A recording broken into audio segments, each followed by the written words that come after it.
आप अपने हक़ के लिए लड़ो, यहाँ तक लड़ो कि वो तुम्हारा पैसा लौटा दे। आखिर ये भी मालूम हो जाए कि वो पैसा हुआ क्या।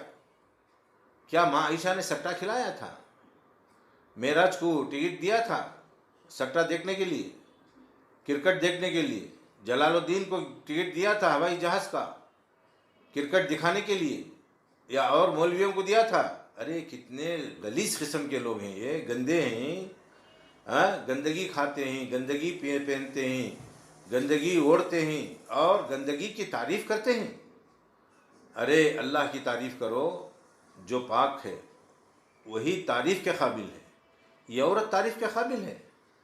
खुली शरीयत की खिलाफ वर्जी कर रही है और तुम अंधे बन करके, शैतान अखरस बन करके बैठे हुए हो और मुंह भी खोलते हो। शर्म करो, शर्म करो। चुल्लू में पानी लेकर के डूब मरो।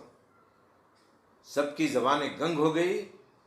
जा अल हक़ व ज़हक़ल बातिल इन्नल बातिल काना ज़हूक़ा।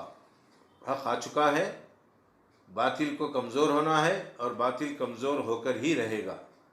अल्लाह ताला की लाठी में आवाज़ नहीं है, लेकिन अल्लाह की पकड़ में देर है, अंधेर नहीं है, लेकिन अल्लाह ताला ने जल्द ही इसको पकड़ लिया।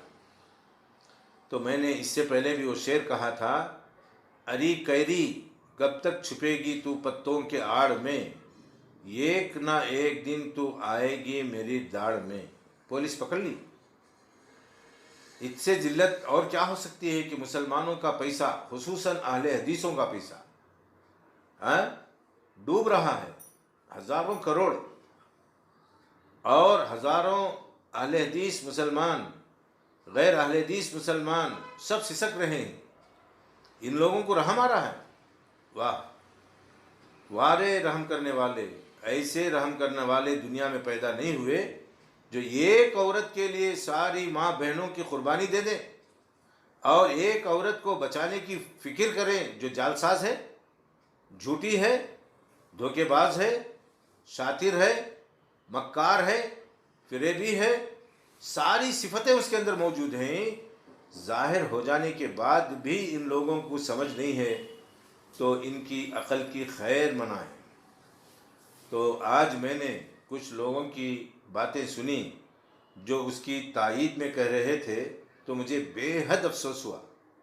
अरे एक औरत जो हमारे पैसों में अय्याशी की, हमारे पैसों में मस्जिद बनाई, हमारे पैसों में मस्जिद बना करके उसका बिजनेस का सौदा कर ली और मदरसे बना करके उसका सौदा कर ली, ऐसी औरत की तायीद में कोई कहेगा ये नेक काम है? ये आपका माल मैं ले करके, पुलिस क्या करती है, चोर चुरा करके किसी के दुकान में ला करके माल दे दे, उसको भी पकड़ती है। तो ये वो चोर है जो सबका माल चुरा करके अल्लाह के घर पर खर्च कर रही है ताकि तुम्हारे ऊपर नहीं, पूरी आवाम पर डाका डाले। कितनी शातिर होगी ज़रा सोचो। एक बिजनेस है उसका।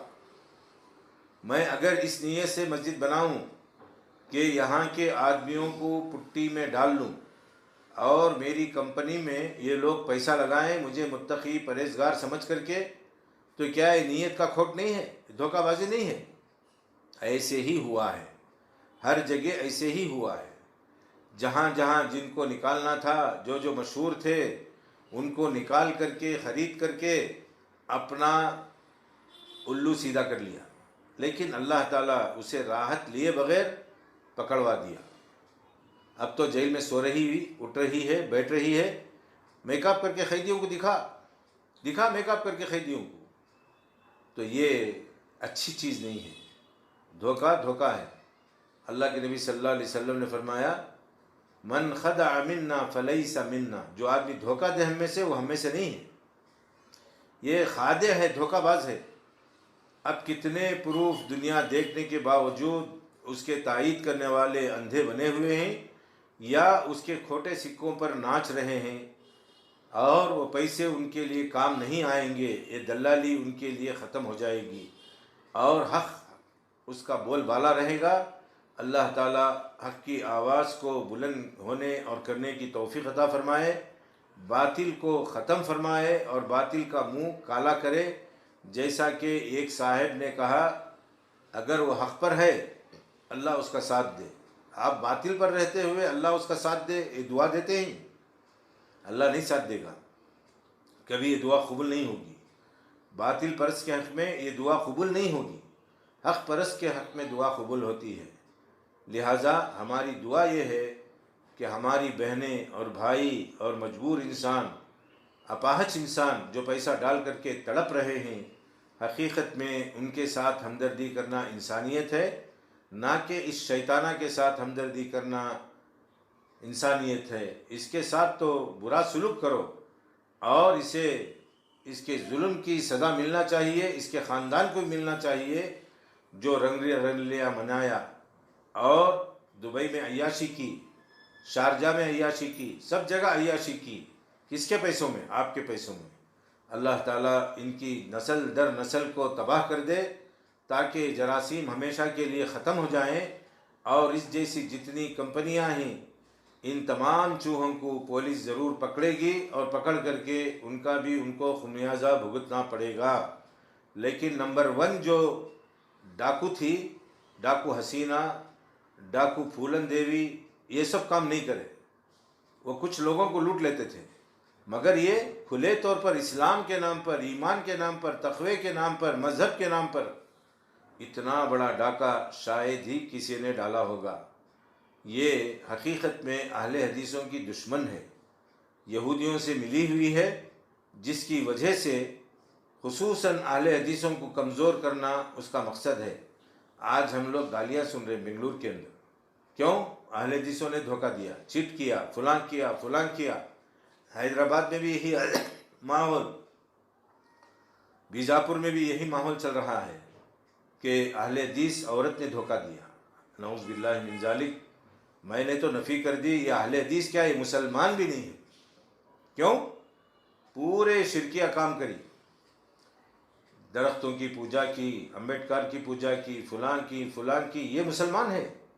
अगर ये मुसलमान है तो आप किसी और को काफिर नहीं बोलना चाहिए। लिहाजा एक इख्तिसार के साथ मैंने तफसीली बयान दे दिया है, इसे जहाँ तक हो सके शेयर करो। हर जाहिल, हर आलिम, हर हिंदुस्तानी इसे सुन कर के सबक हासिल करे और इनके फ़रेब में ना आए। पुराने वीडियो को नए तौर पर जारी करके ये एक धोखा है, ताकि अवाम समझ जाए कि ये जेल में नहीं है, आज़ाद है। वकटपल्ली को भी आई है बुरखा ओढ़ करके, वहाँ भी गई है बुरखा ओढ़ करके, फलां करके। ये पुराने वीडियो लोगों को याद नहीं रहते, इस वास्ते उनको ये शो कर रही है। शोबाजी काम नहीं आएगी, जानने वाले जान रहे हैं। शमसी टीवी वाले ने यही कहा, अरे कल तो क़ैद हुई, आज तो वकटपल्ली का इनाग्रेशन हो रहा है, आप खुद फैसला कर लें। क्या माना? कितनी बड़ी धोखेबाज है, देख लो। कल जेल में थी, पुलिस की कस्टडी में थी, आज जलसा दिखा रही है। क्यों? इसके लोगों को इशारा कर दी होगी, या इसके लोग सोच करके, जो दलाल हैं वो नट में डाल दिए ताकि लोगों को मालूम हो वो क़ैद नहीं हुई, आज एक इनाग्रेशन हुआ है। ये तो हमने पुराना इनाग्रेशन फ़ौरन पहचान लिया। क्लिप को दबा करके कोई आदमी वक्त नहीं देखता, टाइम नहीं देखता, तारीख़ नहीं देखता, ऐसे ही देख करके अंधा पड़ जाता है। लिहाजा आंखें खोलो, आइंदा आने वाले धोखेबाजों से होशियार रहो और किसी पर बेएतमाद मत करो, इसलिए कि तुम्हारे नबी सल्लल्लाहु अलैहि वसल्लम ने फरमाया, क़यामत के क़रीब अमानतदारी के अंदर चोरी करने वाले बहुत पैदा होंगे। जब ये ज़माना आ जाएगा तो समझो क़यामत करीब है। वह हदीस यूँ है, इज़ा उज़्ज़ियतिल अमानतु फंतज़िरिस्साअह, अमानतें ज़ाय होने लगेंगी, क़यामत का इंतज़ार करो। किसी पर भरोसा मत करो, किसी को अमानत दे करके बेखबर मत हो जाओ। कुछ पत्ता खला करके रेशम निकाल लिया, आखिर इतने 1000 करोड़ हुए क्या? पूछो उससे। पुलिस तो पूछगछ कर रही है, और जो भी उसकी तायद में बोलता है उससे मेरी गुजारिश ये है, आवाम के पैसे आवाम को लौटा दें, फिर उसकी बराअत का आप ऐलान करें। हम भी इंशाअल्लाह उसकी बराअत का ऐलान करेंगे और उससे पूरी हमदर्दी करेंगे और उसकी पूरी तायद करेंगे। शर्त यह है, हक़दारों का हक़ पहुँचा दें। अल्लाह ताला जल्द से जल्द मजबूर लोगों के पैसे वापस होने और उनकी मुसीबतें और तकालीफ दूर होने की अल्लाह ताला उनकी मदद फरमाए और उनकी मुसीबतें दूर हो जाएं और परेशानियों में जो फिर रहे हैं, घूम रहे हैं, बहुत से लोग मर भी गए हैं, शादियां रुक गई हैं। अल्लाह ताला इस किस्म के शर से इन नालायकों को पूरे तरीक़े से अंजाम तक पहुँचा दे। वक़ुलु क़ौली हाज़ा वस्तग़फ़िरुल्लाह ली व लकुम व लिसाइरिल मुस्लिमीन इन्नहु हुवल गफ़ूरुर रहीम व रब्बुल हलीम। आज 21 अक्टूबर दोपहर के 2 बजे हैं, जिसमें मैंने ये वजाहती बयान उन लोगों के लिए दिया है जो उसकी तायीद में बोल रहे हैं। ये सब के सब शर पसंद हैं, हकीकत में शर पसंद हैं या इल्म दीन से लाइल्म हैं, जाहिल हैं। इनको कम अज़ कम अपने क़रीब के आलिम से तहक़ीक़ करना चाहिए। अगर उस आलिम को भी मालूम नहीं है, जैसे अरशद बशीर है, जलालुद्दीन क़ासमी है, मेराज रब्बानी है, इनको भी किताबुल बुयू के उसूल मालूम नहीं हैं, ये भी पढ़ना चाहिए, इनको भी सीखना चाहिए और किबार से फतवा हासिल करना चाहिए। और ख़ुसूसन इक़्तिसादियात के जो माहिर हैं उनसे हमने रुजू किया, उनका नाम है अब्दुल रकीब। उन्होंने भी बताया एक सूदी कारोबार है और बहुत से लोगों ने ऑडिट को ये बताया कि एक जुआ है, और इसने तो सट्टा खुले आम खिला करके भी बता दिया कि मुझे क्रिकेट पर सट्टा पसंद है और एक्टरों की सोहबत पसंद है और दीनदारों की सोहबत से ज़्यादा मैं उनका इकराम करती हूँ। जबकि अल्लाह ताला ने ये क़ायदे कुल्लिया बनाया, इन्ना अक्रमकुम इंदल्लाहि अत्क़ाकुम, तुम्हारे पास दुनियादारों को इज़्ज़त मिल जाए, सीट वालों को इज़्ज़त मिल जाए तो मिल जाए, मेरे पास किसी को अगर इज़्ज़त मिलती है तो सिर्फ़ मुत्तक़ी लोगों को इज़्ज़त मिलती है। अल्लाह ताला मुझे और आपको मुत्तक़ी बनने की तौफ़ीक़ अता फ़रमाए।